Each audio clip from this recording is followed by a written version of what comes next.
Olá, muito bem-vindos e bem-vindas a essa nossa primeira aula específica da disciplina Literatura Brasileira 3.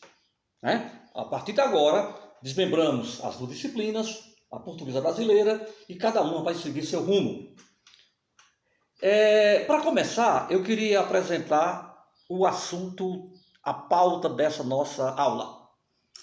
Ementa, avaliação, obras indicadas, bibliografias e mais algumas informações importantes em relação aos nossos canais de trabalho, que vão ser os instrumentos para a transmissão da nossa disciplina. Inicialmente, eu quero falar da ementa da disciplina Literatura Portuguesa 3. Primeiro ponto, bem importante, bem genérico.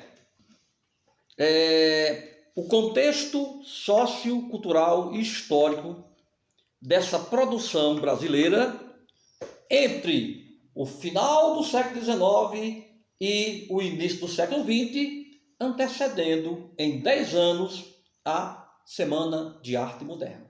Então, essa é, digamos, o pano de fundo, da produção desses autores chamados de simbolistas e pré-modernistas, ou simbolistas, filibatas, decadentistas, pré-modernistas, ou pré-modernos, dependendo da visão que se tem de cada período, de cada autor. Outro assunto importante, e aqui já entrando na literatura de fato, é a leitura seletiva. Não dá para ler todos os autores, todos os livros que nós queremos, A leitura seletiva de autores, obras e temas relevantes para compreender a nossa sociedade, digamos, no final do século XIX, início do século XX e dos decênios que antecedem a Semana de Arte Moderna de 22, que no próximo ano, vai ser lembrada pelo seu centenário. Bom momento para comemorar e realizar um grande evento, seminário, etc. Além disso, a ementa propõe a análise das principais características estilísticas dos textos produzidos nesse período. Autores simbolistas e autores pré-modernos. Quem são os autores que foram contemplados na ementa e correspondem a esses dois períodos, simbolismo, pré-modernismo? Cruz de Souza, por sinal, ele vai ser apresentado a nós aqui nas aulas através de Belchior, se preparem para esse momento. Cruz de Souza, considerado um dos maiores poetas simbolistas do Ocidente. Está bem? Cruz de Souza.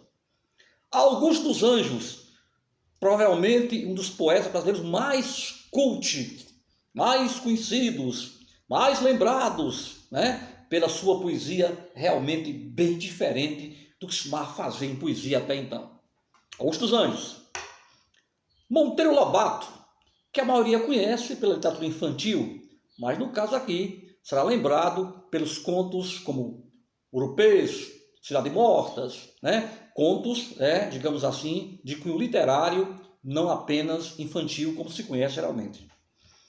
Leão Barreto, talvez um dos nossos mais proeminentes escritores, autor de obras imortais, como, por exemplo, O Triste Fim de Policarpo Quaresma. Leão Barreto, portanto, representando o aspecto urbano, da sociedade nossa, dos morros, dos bairros pobres, os negros, os ex-escravos, etc. Graça Aranha, que ao lado de Euclides da Cunha, aparecem como introdutores do chamado pré-modernismo. Graça Aranha com Canaã e Euclides com Os Sertões. E, finalmente, Euclides da Cunha, que vocês já conhecem da aula inaugural, quando trabalhamos o tema do sebastianismo no livro Mensagem e no livro Os Sertões. Portanto, como eu disse a você naquela aula, um dos autores e uma das obras obrigatórias para se compreender a nossa sociedade, nossa cultura, nossa literatura. Então, em síntese, Esta é a ementa. E o objetivo, né? O objetivo básico da disciplina seria compreender a nossa literatura em seu contexto sociocultural e histórico ao longo do período que vai do final do século XIX até os primeiros decênios do século XX, que antecedem a Semana de Arte Moderna, considerando aqui a representatividade de autores, obras e temas, como por exemplo, vimos isso nos Sertões, vamos ver em Canaã, em Lima Barreto e outros autores não citados. Logo, para facilitar a compreensão de vocês, na primeira unidade, nós vamos fazer uma viagem, né, pelos pensamentos básicos do simbolismo. E aqui iremos nos apropriar, por exemplo, do Manifesto Simbolista de Jean Moreau, do Arte Poética do Paul Verlaine e das correspondências de Charles Baudelaire. Também faremos uma relação entre parnasianismo e simbolismo. Por sinal, este é um assunto da questão bônus de hoje. A relação entre parnasianismo e simbolismo. Aguardem. Feita essa introdução ao pensamento pré-simbolista, ou que vai influenciar o simbolismo, iremos entrar no contexto cultural e histórico do simbolismo. Veremos algumas orientações sobre a poesia decadente simbolista e vamos passar em revista a obra de alguns autores, com destaque para a poesia de Cruz e Souza, que, como eu já disse, será apresentado aqui pelo Belchior. E a segunda unidade e última é chamada de pré-modernismo, que vão chamar também de precedentes do modernismo. Muita coisa que vocês vão ver nesta disciplina serão depois elementos visíveis no chamado modernismo.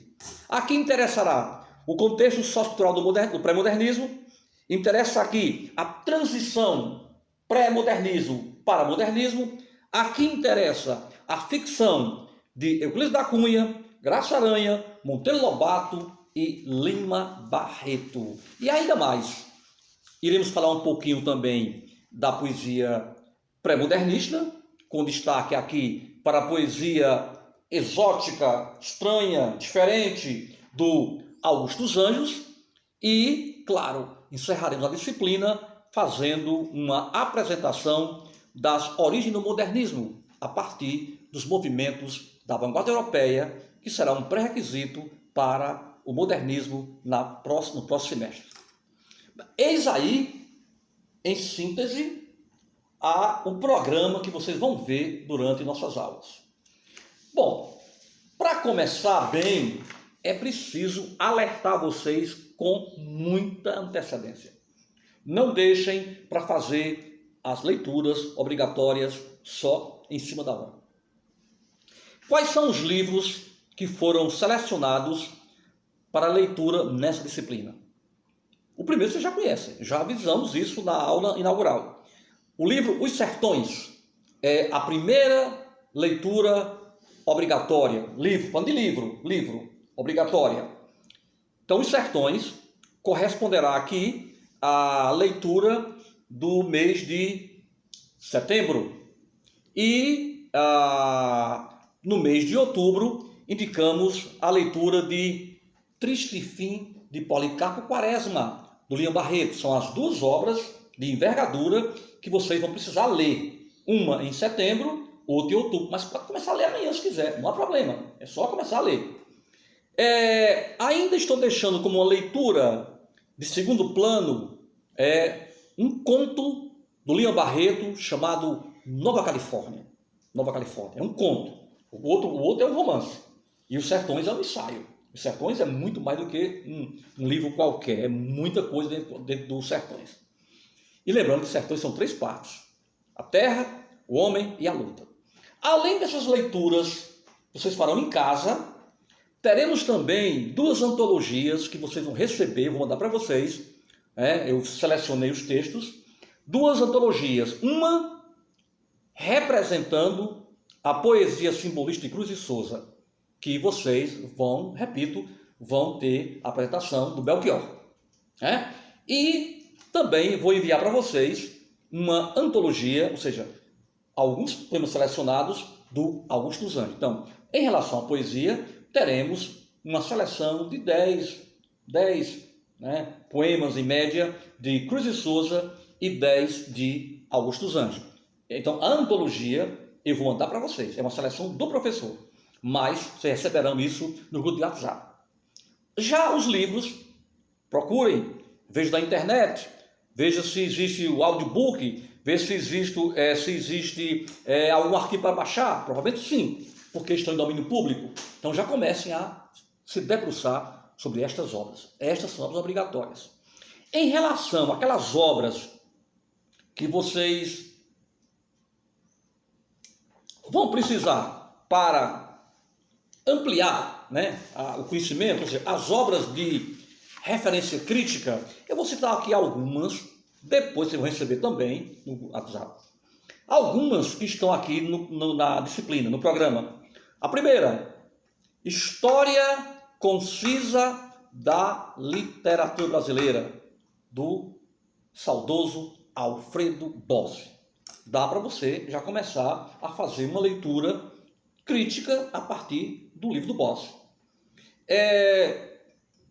Indicaria também Antônio Cândido, Literatura e Sociedade, outra obra também que vai ser referência para nossas aulas.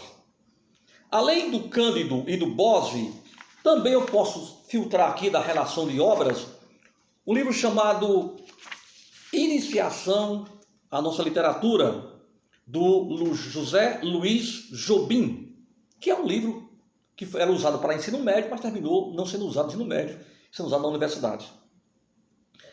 Outro livro que eu vou usar bastante em minhas aulas é um livro, eu diria assim, pouco conhecido, mas é um dos grandes críticos brasileiros, que morreu precocemente, mas deixou uma obra interessante e incompleta. Desse autor, José Guilherme Melchior, eu indico um livro de cabeceira, de Anchieta a Euclides. De Anchieta a Euclides, Breve História da Literatura Nacional. Esse é um livro fundamental para quem quer ministrar, por exemplo, essa disciplina, porque ela vai até Euclides, até Euclides, até o pré-modernismo. Outro que vocês conhecem, tanto da portuguesa como da brasileira, Marçom Moisés, a literatura brasileira através dos textos. Tem o da portuguesa e o da brasileira. E, finalmente, eu citaria mais dois como referência.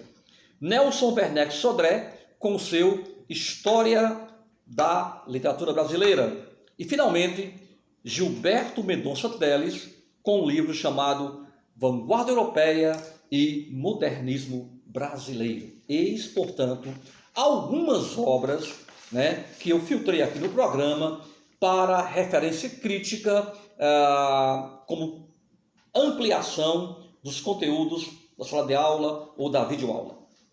Falemos agora de avaliação.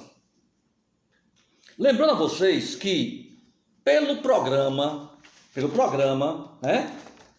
que está no nosso calendário acadêmico do Crajubá, a primeira avaliação, AV1, tem previsão de 6 a 11 de setembro. Portanto, daqui a uns 60 dias. Primeira avaliação, 6 a 11 de setembro. E a segunda avaliação de 25 a 30 de outubro. E a avaliação final de 1º a 6 de novembro. Eis as datas das avaliações de vocês. Então, já se preparando para não deixar para ler livro de última hora, a questão bônus em cima da hora, houve caso de aluno, por exemplo, no mês passado, que foi comentar a questão bônus de março no mês de julho. Então, realmente, não deixar para comentar essas questões bônus mais de uma semana depois, no máximo uma semana até a minha próxima aula. Bom, como é que será o formato das avaliações? Primeiro, nós trabalhamos com a questão bônus. A cada 4 questões bônus que você responde, claro, responder a questão bônus pelo menos dentro do contexto, não é só dizer presente, não, é você tem que comentar a questão de 5 a 10 linhas, né? No canal do YouTube, abaixo da aula. A cada 4 questões que você responde, você tem 1 ponto. Você já pensou, Isaac, está aqui nos assistindo, nosso técnico ao lado de Ulisses, já pensou, Isaac, você responder 12 questões bônus e ter 3 pontos? Fora nota? 3 pontos. Ou seja, 3 pontos para fechar uma nota pesam muito. Então, não deixe questão bônus em branco. Ou não respondam depois que fechou a nota. Ah, a pessoa respondeu, eu não vou olhar, respondeu depois que fechei a nota. Né? Então, não perder tempo. 1 semana, no máximo, para responder a questão bônus. Geralmente, a questão bônus trata de um assunto da aula, ou de alguma coisa que foi colocado na aula. Né? Você responde, você olha, pode pesquisar se quiser, não tem problema. Mas desde que você responda no canal do YouTube, abaixo da nossa aula. Então, cada questão bônus, né? A cada 4 questões bônus, você acumula 1 ponto.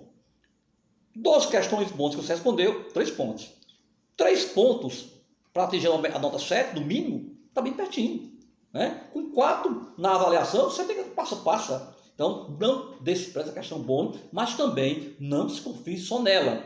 Porque também é importante que você responda a questão bônus dentro do tema. Não é só preencher o espaço, não é só colocar um sinal, ok, um elogio. Não, pode colocar elogio, mas também coloque a questão bônus, ok? Então, isso aí é uma coisa... Hoje por manhã, por exemplo, eu vi na aula da disciplina, uma aluna elogiando a aula, mas só que ela era da outra disciplina já, ela já pagou. Né? Então aí não tem problema, porque ela está só como convidada, já pagou a disciplina, mas vocês podem elogiar, podem comentar, mas devem responder a questão bônus no calor da hora em até 1 semana. Além da questão bônus, que outras formas de avaliação para esse momento que estamos vivendo, a gente vai utilizar? Bom, para entender a avaliação de vocês, nós fazemos 2 tipos de avaliação, sem a questão bônus, falando, né? Que é a resenha ou resumo e a resenha crítica. O que é a resenha ou resumo? A resenha ou resumo é, por exemplo, você ler os sertões e o professor ou o monitor solicitar que você faça um resumo da primeira parte dos sertões, a terra. Aí é o resumo. Você não vai explicar, você não vai comentar, você não vai criticar, você não vai refutar, você vai apenas resumir aquilo que Euclides colocou em A Terra. Agora, diferente disso, um pouquinho mais, é o professor ou monitor pedir, olha, pegue agora a segunda parte, o homem, e faça uma resenha crítica. O que é isso aí? É um resumo acompanhado de um comentário fundamentado em uma pesquisa, em uma leitura do livro, em um texto crítico. Né? A resenha crítica é um comentário alinhado com o resumo. O resumo é apenas o resumo do texto. A resenha crítica é o resumo acompanhado de um comentário crítico. Por exemplo, eu posso pegar um texto de 40 linhas, resumir em 10 e fazer 20 linhas de análise crítica. Aí é o quê? Resenha crítica. Então, a avaliação será ou resumo da obra, ou de um poema, ou resenha crítica do livro, ou de um poema, ou de poemas.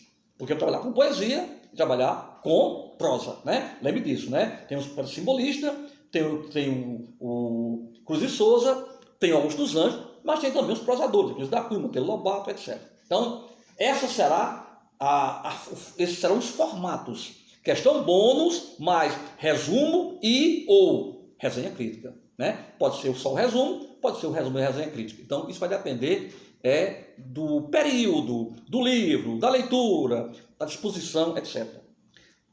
Quais serão os nossos meios de comunicação? Para informes, notícias, avisos, comentários, explicações e trabalhos. No canal do YouTube, que nós já usamos há mais de um ano, né? Essa já é a 4ª turma, né, que eu trabalho com o canal do YouTube, poucas da pandemia, né? A primeira aula foi gravada, né, Ulisses, em março de 2020. Não me lembro. 2020, primeiro desse canal. O canal já tem mais de um ano, portanto. Mais de um ano. Vai fazer 2 anos em março do próximo ano. Né? Então, no canal do YouTube, nós gravamos as aulas ou fazemos lives. Depois, nós passamos esta aula para o grupo do WhatsApp de vocês. No caso de vocês, são 2 grupos, manhã e o da noite. Eu passo esta aula para o turno da manhã e o da noite, no mesmo horário, no mesmo dia. Aí vocês assistem via WhatsApp, via o YouTube, a aula da semana. Lembrando que a aula não é só isso aqui não. Tem os exercícios, tem as pesquisas, tem as leituras. Isso aqui é uma parte da aula, mas a aula não termina quando eu fechar aqui o canal, né? Quando eu encerrar essa aula. Continua com questão bônus, com pesquisa, bibliografia, referência, leitura, etc. Então, a aula toda contempla essa videoaula, mais o que vocês fazem em casa depois da aula ou durante a aula. Então, a aula é postada no grupo de WhatsApp, depois que é postada no canal do YouTube. As questões bônus são respondidas, gravem isso. Não proíbe ninguém de responder no canal, não. Mas a obrigação nossa com vocês, de vocês conosco, é postar a questão bônus aonde? Abaixo desta aula, no canal do YouTube. Eu mandei para o WhatsApp. Eu posso até olhar, mas a ideia é que a aula espera a postagem no canal do YouTube, não no WhatsApp. Ali é para outra coisa, para informações, notícias, comentários, etc. Então, questão bônus. Respondem até uma semana no canal do YouTube. Resenha em resumo. Avaliações, que também pode haver uma avaliação com questões, com discursiva, objetiva, né? Também é uma possibilidade. Uma questão, um texto, uma redação, né? Um texto argumentativo, um texto crítico, ou então questões objetivas ou argumentativas. Também pode acontecer.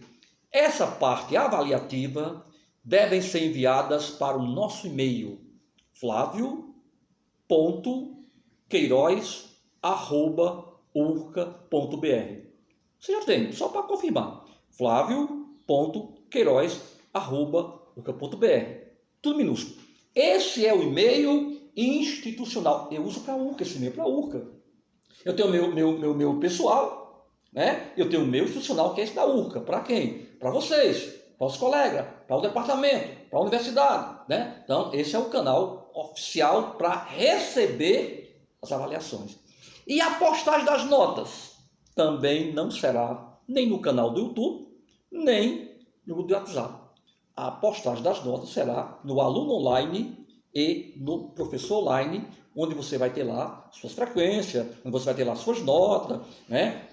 O seu boletim, vamos chamar assim, de avaliação. Então, postagem da nota no meio oficial, no instrumento oficial, que é aluno online e professor online.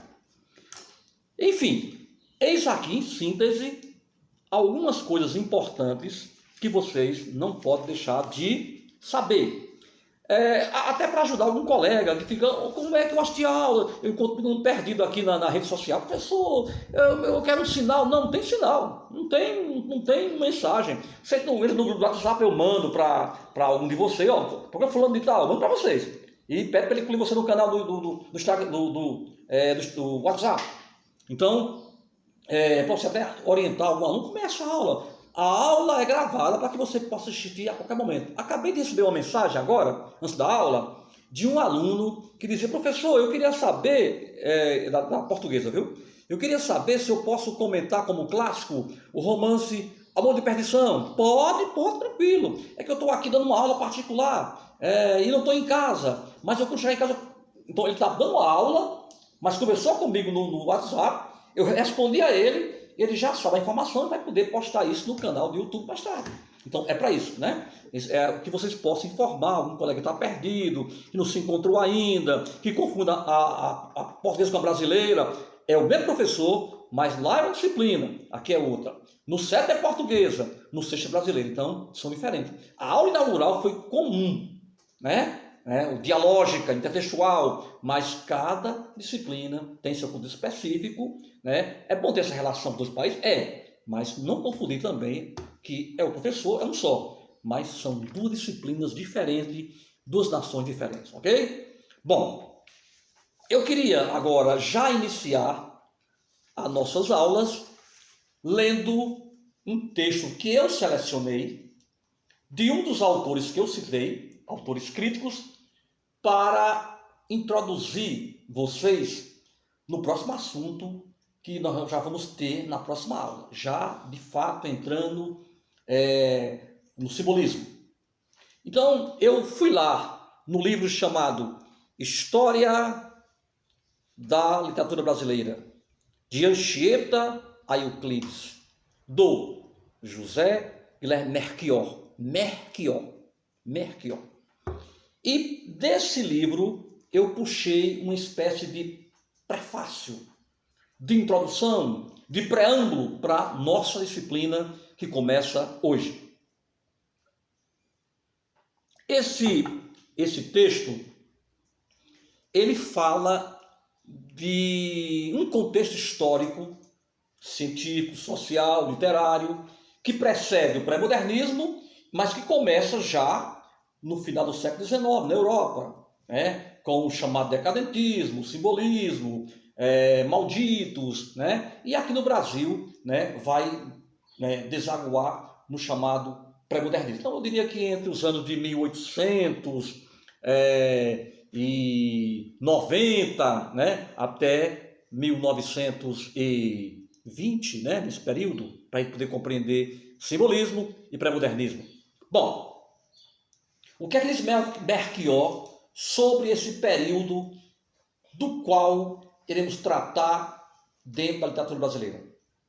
Ele fala em conceito e âmbito, reação antimaterialista, antipositivista e antirrealista. Ora, o que é que Melchior quer dizer aqui? Que a partir desse período chamado de decadentismo ou simbolismo, teremos uma reação aos fundamentos teóricos da época realista, que é o materialismo, o positivismo e a arte realista.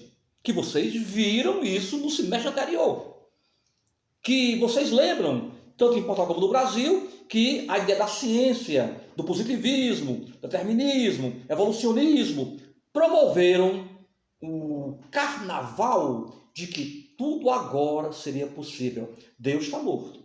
Agora quem manda é a ciência, quem manda é a técnica, quem manda é o homem. Então, a partir daí, vão surgir essas obras que vão dialogar com positivismo, determinismo, evolucionismo, Proudhon, que o marxismo utópico, vamos chamar assim, e tantos outros que vocês já viram em outras aulas anteriores.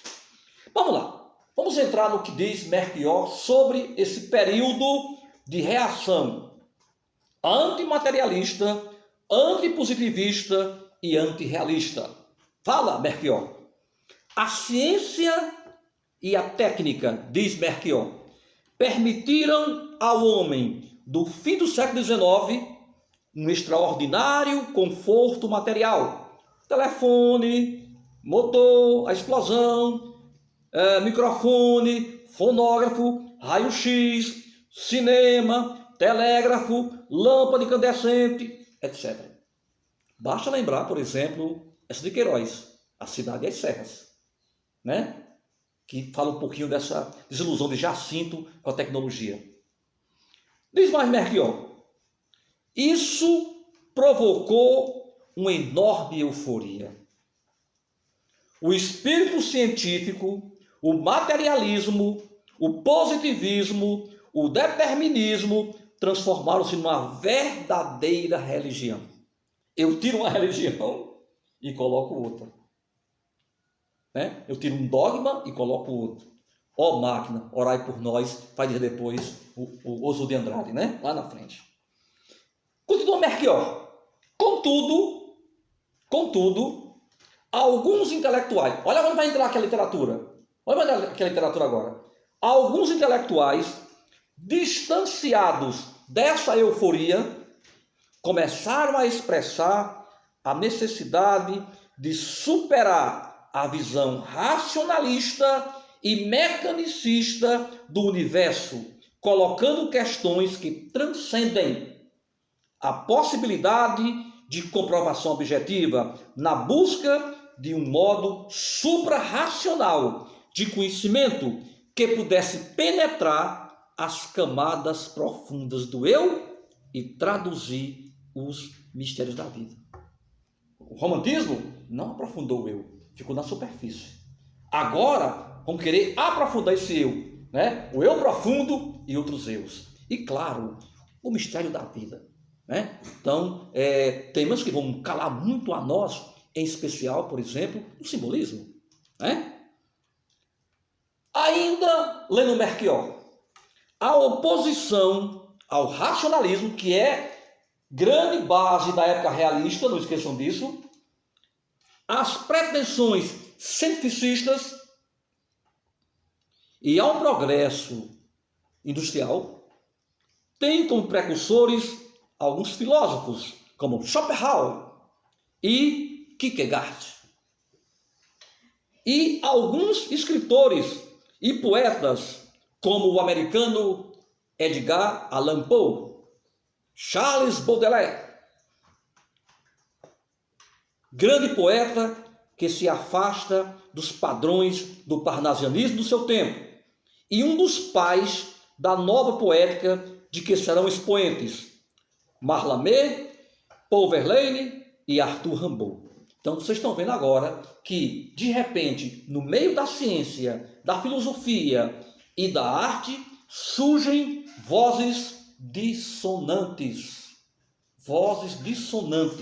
que não entram na euforia, não fazem parte da boiada que glorifica o materialismo, o positivismo e a arte realista como elementos decisivos e únicos para se interpretar o mundo.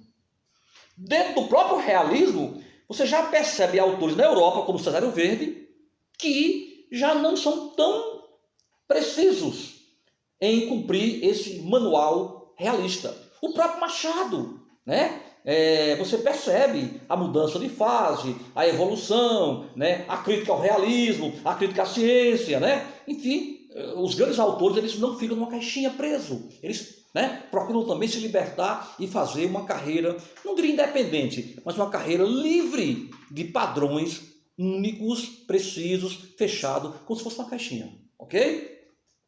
Para terminar, não o texto completo, mas a parte que eu filtrei para vocês. Para terminar, diz Melchior, José Guilherme Melchior. O livro dele, que eu estou usando, é aquele que fala de nossa literatura, de Anchieta até Euclides. O desenvolvimento da ciência em fins do século XIX e início do século XX orientou-se para caminhos semelhantes aos trilhados por aqueles grandes pensadores e poetas. Assim, a física relativista de Einstein colocou em questão alguns postulados básicos da ciência tradicional, enquanto Freud inaugurou o estudo do inconsciente e abalou crenças fundamentais a respeito da lógica do comportamento humano. Então, vejam esses conceitos iniciais para que vocês possam entender obras, por exemplo, como Cruz de Souza, Afonso de Guimarães, Leão Barreto, Euclides da Cunha, né? Para citar os brasileiros, que vão, ora, dialogar com a herança realista ou parnasiana, mas muitas das vezes vão refutar os padrões anteriores, colocando em xeque o positivismo, o materialismo, a arte realista, né? E, acima de tudo, aqueles conceitos que foram quase uma espécie de dogma né, que não podiam ser questionados e que ainda vigoraram por boa parte do século XX. Eu diria que até vigora ainda hoje em alguns lugares, né? Por quê? Porque foram influências muito proeminentes, né? O Darwin, digamos assim, com o evolucionismo, o determinismo, né, de meio, raça, momento, o positivismo republicano no Brasil foi muito forte, né? Então, essas concepções marcaram profundamente a arte realista e de repente aparecem autores e pensadores, né, na Europa e depois no Brasil que vão questionar esse padrão estético, filosófico que predominava na ciência, na filosofia e na literatura do final do século XIX e até a princípios do século XX. É nesse contexto que eu acabei de mostrar através do Melchior que vai entrar o chamado decadentismo e depois simbolismo, com suas características, com seus autores, com suas obras, né? Principalmente a partir dos anos de 1880 a 1990. Né? E posteriormente ao simbolismo, aí sim, vem a questão da Primeira Guerra Mundial, que vai também mexer muito, vem as vanguardas europeias, né? E aí o próprio pré-modernismo já traz alguns elementos que vão ser fundamentais no chamado modernismo, especialmente na prosa regionalista, na prosa moderna, que vocês vão conhecer depois no semestre seguinte. Então, eis aqui um pequeno contexto, né, que vocês precisam conhecer para entender, né, não tudo, mas aquelas posições, conceitos, né, que tomou artista, que tomou escritor, que tomou intelectual, né, diante de uma sociedade fragmentada, em dúvida, que se questiona ou que não se questiona, e alguém tem que fazer isso por ele, que é o pensador, que é o escritor, que é o poeta, que é o artista. Então, essas questões são, portanto, básicas para entender que a arte ela tem diálogos, né? Ela não nasce do acaso, tem diálogos. Né? Se pegar, por exemplo, o romantismo, vai perceber que as influências, né, do Byron, né, do liberalismo, né? Se você pegar, por exemplo, o barroco, a influência, por exemplo, da igreja, né? O arcadismo, do iluminismo. Então, a gente percebe que existe por trás, de lado ou pela frente, elementos que dialogam, que influenciam. E foi assim com o chamado simbolismo e também com o chamado pré-modernismo. Esta é apenas uma apresentação inicial, né, eu diria, um pano de fundo para que você possa entender, por exemplo, os pressupostos teóricos do simbolismo. E na próxima aula já iremos ver, por exemplo, três textos. Se não na íntegra, mas nos seus meandros, nos seus limites. O primeiro texto é o Manifesto Simbolista de Moriart, Jean Moriart, ou para uns Jean Moreau, né? O outro texto, Arte Poética, do Paul Verlaine. E o terceiro texto, o Correspondências, do Charles Baudelaire. Através desses três textos, ou dos seus meandros, ou de fragmentos selecionados, iremos perceber a origem do pensamento simbolista. Ou, se quiserem ser mais científico, a fundamentação teórica do pensamento simbolista. Assim como o determinismo, o evolucionismo, o positivismo foram fundamentos teóricos do chamado realismo-naturalismo. Né? Então, de antemão, já estou aqui apresentando para vocês o que vai acontecer na próxima aula. É claro que eu vou mandar para vocês os textos com antecedência, né? Para que vocês possam ler e acompanhar a próxima aula, que já é importante, né, para o discernimento desse pensamento, dessa ideologia, dessas características, eu diria até dessas teorias fundamentais do período simbolista, Faremos também a mesma coisa com o chamado pré-modernismo, na hora que for preciso, na hora que for necessário preparar vocês para caminhar nesse mundo estético, que não é um mundo isolado, que dialoga com a filosofia, com a psicologia, com a psicanálise, né, com outras artes, e isso e até mesmo com o próprio formato, o próprio gênero, né? Vimos isso, por exemplo, na aula anterior, na aula inaugural. Então, só que já quero deixar para vocês uma característica básica do simbolismo, que vai marcar profundamente a poesia simbolista. É a chamada musicalidade. É uma das coisas que, claro, não é só no simbolismo, mas no simbolismo é uma espécie de apresentação de qualquer texto simbolista, né? O ritmo, a sonoridade, as alterações, as assonâncias, os ecos e, em especial, musicalidade. E quem pregou isso pela primeira vez? Foi o Paul Verlaine, ao iniciar o seu arte poética com o verso: antes de qualquer coisa, música. Antes de qualquer coisa, música. Esse texto, iremos trabalhar com ele na próxima aula para entender esses pressupostos, né, do Baudelaire, do Moriarty, o do Verlaine, para o pensamento, para a eclosão do chamado simbolismo, que na Europa foi muito forte. Talvez mais forte do que o parnasianismo. Aqui no Brasil, parnasianismo foi a poesia oficial até o começo do século XX. Né? Que o diga Olavo Bilac, Roberto de Oliveira e Raimundo Corrêa. E vamos agora para a questão bônus. A questão bônus que você vai responder aqui, né, no canal do YouTube até a próxima semana, até a próxima aula. Né? Lembrando que na aula de hoje, quarta-feira, né, você tem de hoje até a próxima quarta-feira para responder essa questão bônus. Se puder responder hoje ou amanhã, contando que não deixe para responder no próximo mês, né? Que aí já fica um pouco difícil de avaliar. Porque a cada 4 questões bônus, eu vou lá no canal, imprimo os comentários de vocês e já vou registrar o ponto que vocês terão ao responder. Respondi só 2 questões bônus, meu ponto. Nenhuma. Não ganha nem perde. 2, meu ponto. As 4. Só um exemplo, fosse 4, mas no caso serão 3 grupos de 4, né? Mas se fosse 4 só, por exemplo, seria 1. Se fosse só 4.